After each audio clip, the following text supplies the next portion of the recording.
ایک دن حضرت عمر نے چاہا کہ میں نہ کچھ خاص نصیحتیں کروں لوگوں کو، کچھ خاص پیغام دین کا دوں. تو آپ نے لوگوں کو مسجد میں جمع کیا تو کافی سارے لوگ جمع ہو گئے، شہری بھی دیہاتی بھی.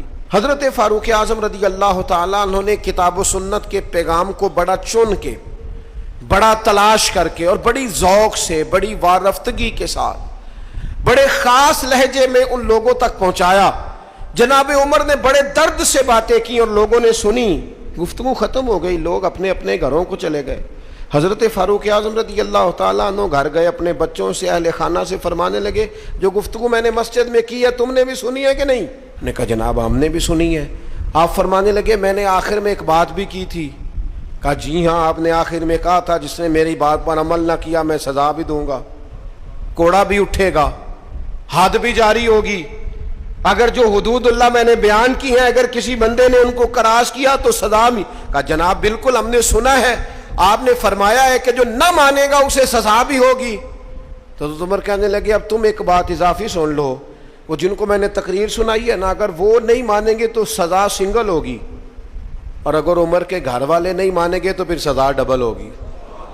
تمہارے لیے سزا ڈبل ہے، تمہاری ذمہ داریاں ڈبل ہیں. اگر کسی کا دینی تعارف ہے، اگر کوئی بڑے خاندان سے ہے، اگر کوئی اپنا تعارف کسی اونچے قبیلے سے رکھتا ہے، اگر کسی کی نسبت کسی بڑی شخصیت کے ساتھ، تو اس کی تو سزا ڈبل بتا رہے ہیں جناب عمر. وہ فرماتے ہیں بھی سزا ڈبل ہے. اگر تیرا عہدہ اونچا، میں پیر صاحب کا بڑا قریبی ہوں، تو تیرے اخلاق بتانے چاہیے تو کتنا قریبی ہے. تیرے اوپر اس کا اثر ہو پتہ چل جائے گا تو کتنا قریبی ہے. نیرا نیڑے بیٹھنے سے تو کوئی قریبی نہیں ہوتا، نیرا 20 تصویریں ساتھ آنے سے تو کوئی قریبی نہیں ہوتا. تعلیم کا، تربیت کا، اخلاق کا، کردار کا حضرت عمر نے فرمایا ڈبل سزا دوں گا. آج ہماری ساری نصیحتیں غیروں کے لیے، ہمارے سارے پیغامات اوروں کے لیے، اور جب ہمارے اپنے گھر کی باری آتی ہے، جب اپنے گھر میں نفاذ دین کی باری آتی ہے تو بہت سارے لوگ جو ہیں وہ کمزور نظر